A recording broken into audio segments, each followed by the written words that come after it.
All right, everyone, so we are going to make dessert now, and what we are making is called a Woolworth cheesecake.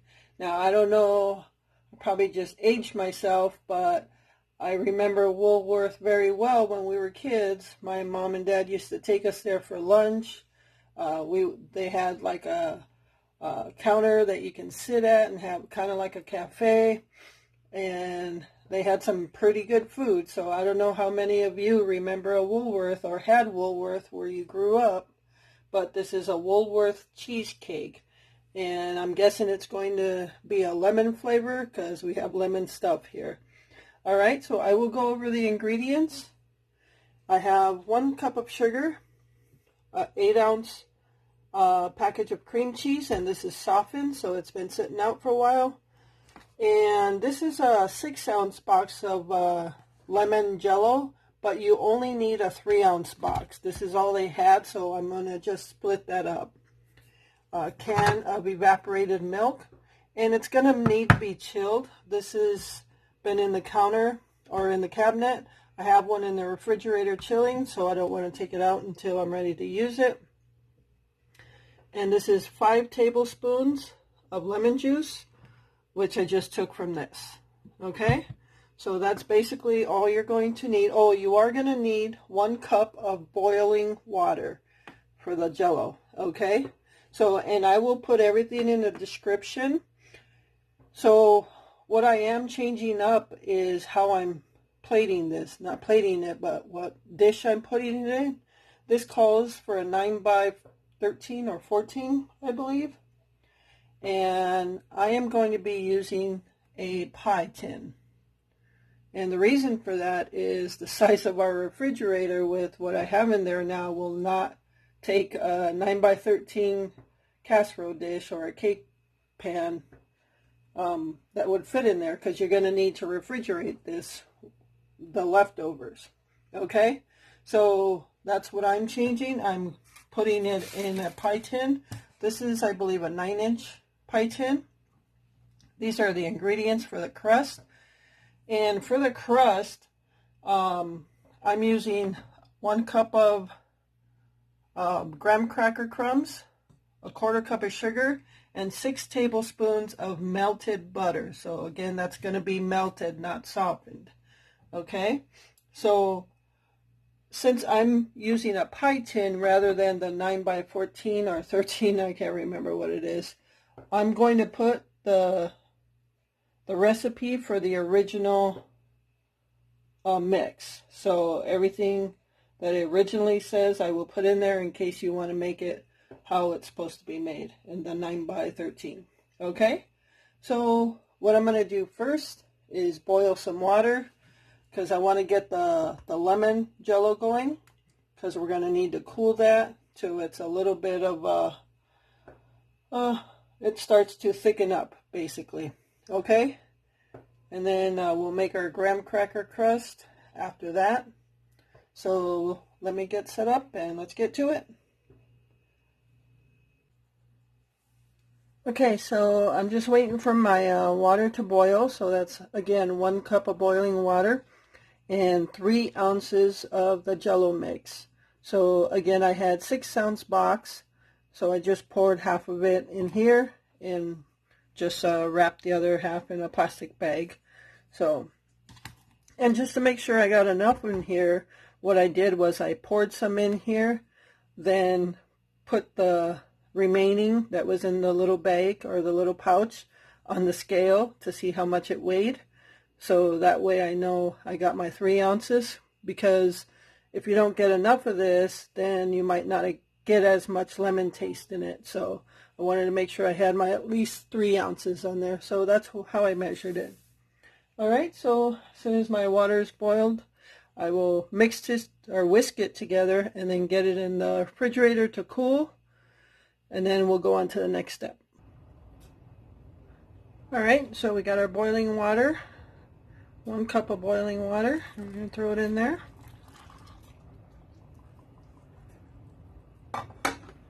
And we're just going to whisk this. So it's got a lemony smell.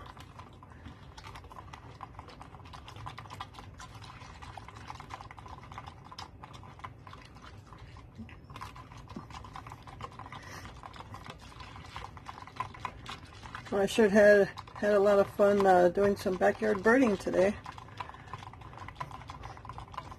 Yeah, I guess you can say I narrated through some of that video, actually quite a bit of it. So you let me know if you like when I talk throughout the video, or do you want me to just shut up and so you guys can hear the birds?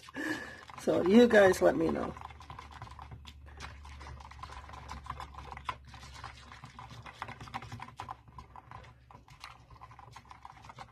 Alright, so we just want to do that until it's dissolved.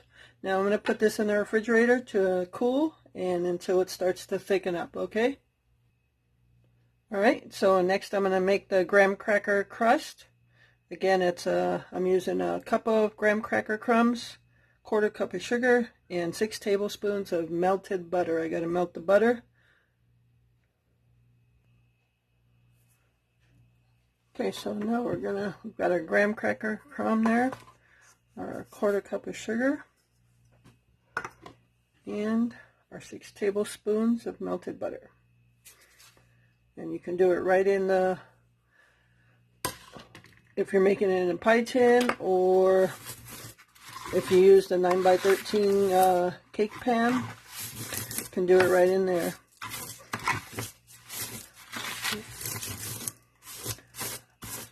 I like to start off with the spoon to see how far I can get with it before I have to get my hands in there.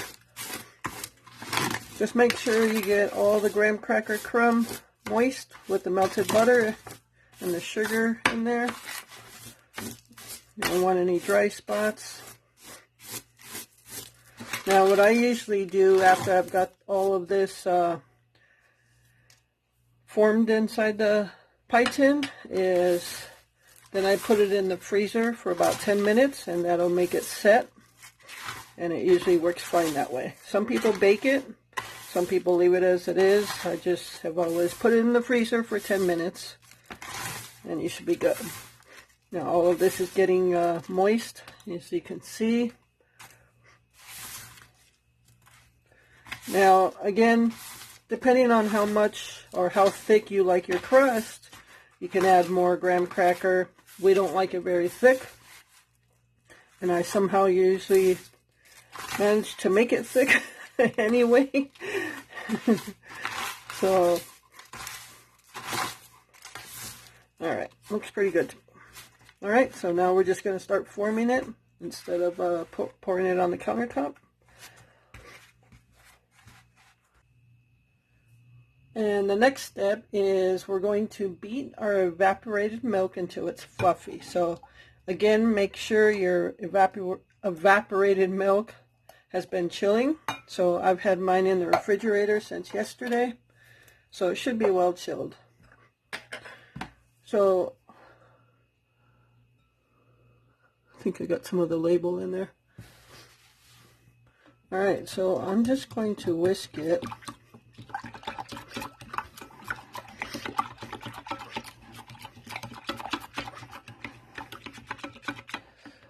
So it's fluffy, I guess.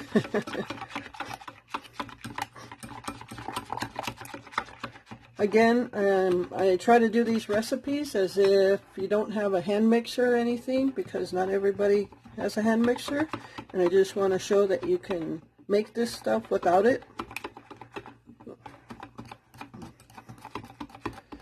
Okay, so I'm just using a small whisk. It's getting fluffy.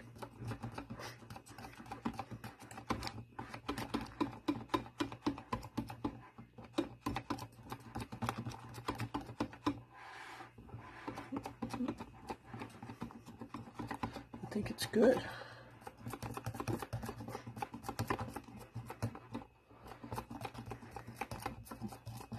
What do you guys think? I think it's good. Looks fluffy to me. Alright, so we're going to go with that fluffy. Okay?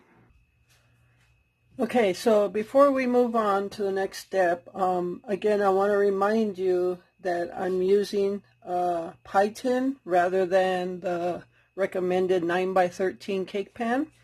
And when I did the crust for the pie tin, I only used a cup of crumbs, graham cracker crumbs. So if you're going to be using the 9 by 13, it suggests using an entire box of 3 cups of graham cracker crumbs. Okay, so a box usually has 3 packs, and I used about 1 pack for mine. So you'll probably need the entire box if you're going to be using the 9 by 13 cake pan, because you're going to have a bigger area to have to cover with that pie crumb. Okay, so I just want to remind you of that. And I guess I'm going to be the guinea pig here. In doing it in a pie tin, we'll see how much mixings we have left over after we fill up our pie. So I'm still using the recommended measurements as if I was using a 9 by 13 minus the pie tin, the pie crumb. So the cream cheese, I'm using what they recommend, the sugar, everything. So we'll see how much we have left, and then I guess you can decide what you want to do if you try to make this, okay?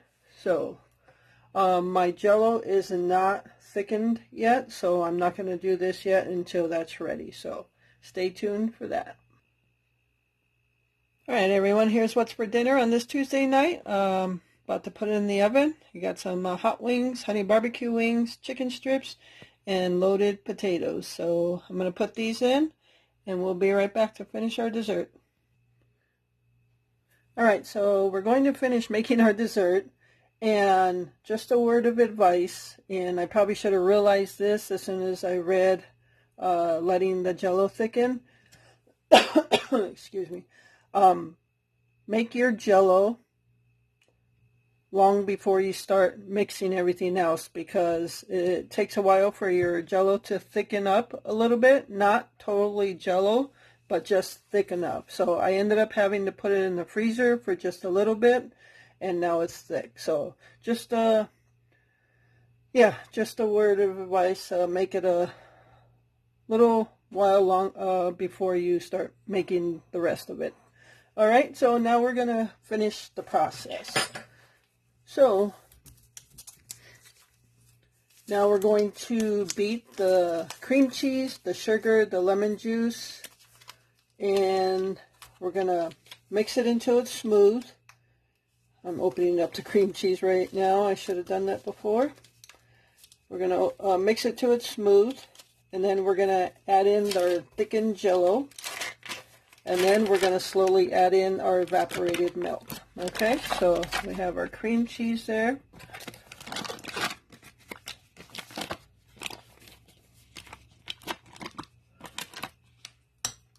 And it says to do it with a mixer, but again, I'm going to do it by hand. All right. We got our sugar and our lemon juice. Okay. I'm just going to go ahead and mix this until it's creamy. So I will be right back. I'm going to go ahead and mix this. I won't bore you with the details. Okay, everyone, so I do see why they want you to use a hand mixer, because with the cream cheese, it gets all of those lumps from the cream cheese out. But what I didn't use a hand mixer. I just got a bigger whisk, a strong whisk, and whisked it. And it seemed to have gotten all the lumps out. So most of them anyway. There's just a couple there. But it still looks like it's creamy. So now we're going to add in the thickened Jell-O. So you can see it's not running out. So it's more like a Jell-O right now.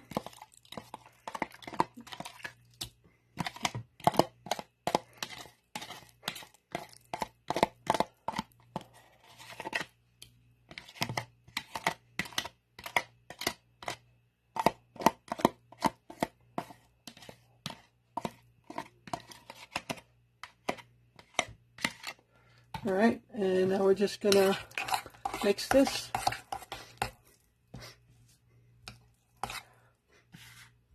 But we're gonna slowly add in our evaporated milk as well. So we'll just add a little bit at a time. And we'll mix this in.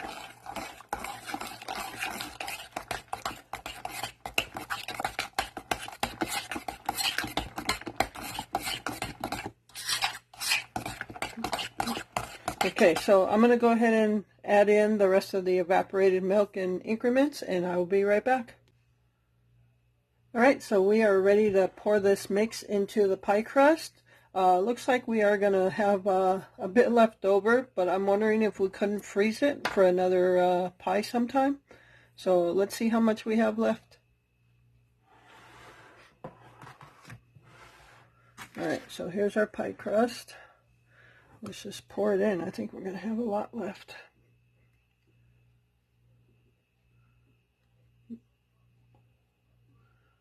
Or maybe not too bad.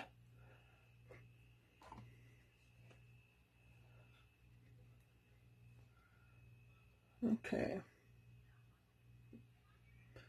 I don't know if I want to go higher than that.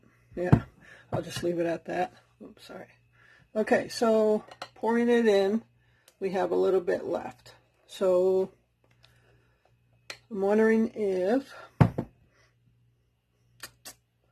yeah, I might just put that in a container and put it in the fridge and let it set as this would. And maybe you can even eat it as like a pudding or something. We'll see.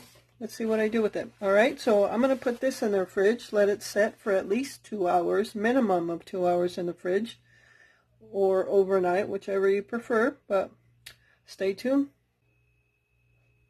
Alright everyone, this is what's for dinner on this Tuesday night.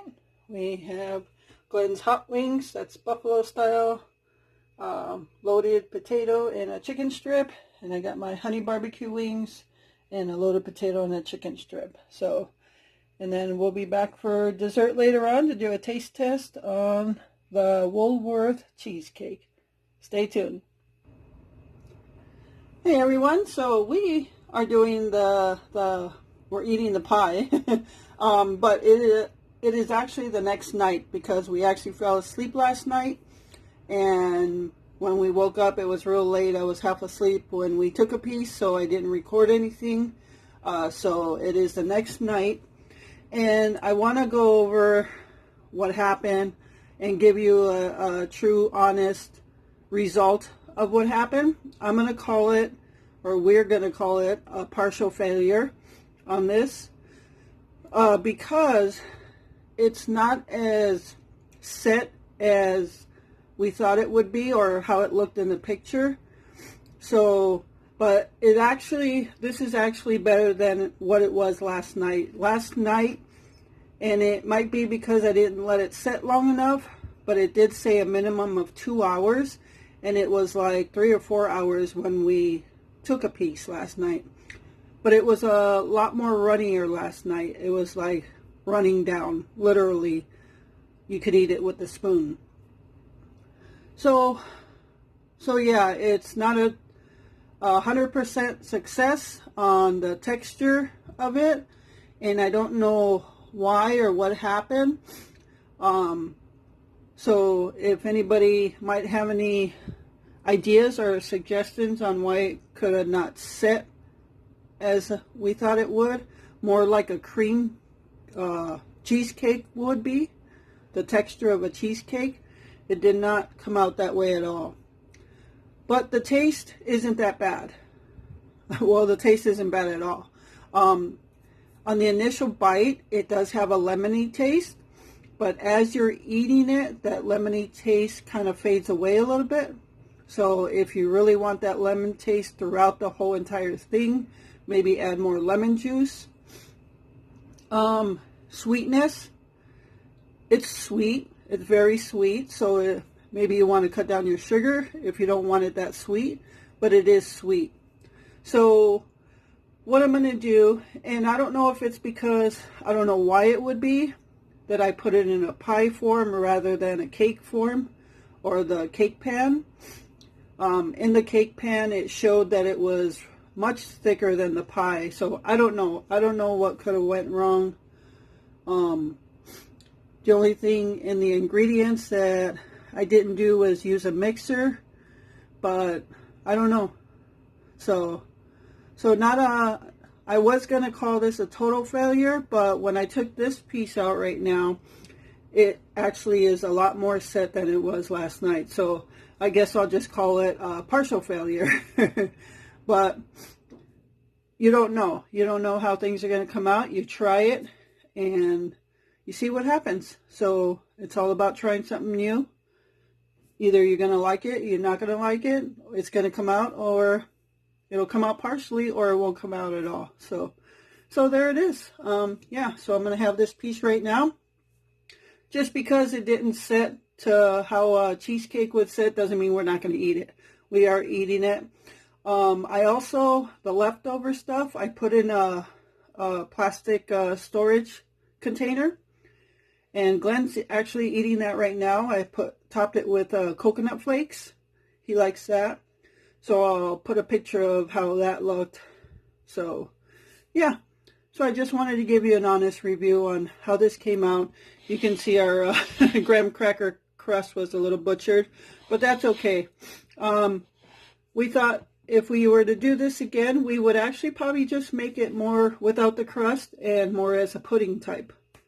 I think that would go good. So I will put this recipe for the original making of this in the description below, and you decide what you want to do. Okay, so just giving my honest review on it. The taste is good but sweet, and if you like it more lemony throughout the whole thing, maybe add more lemon juice. I don't know. So with that, I'm going to wrap this up. And I have a slideshow of more video in the backyard. So thank you so much for taking time out of your day to watch this video. I really appreciate your support. And remember to live life, be good to yourself, and be good to others. Until next time.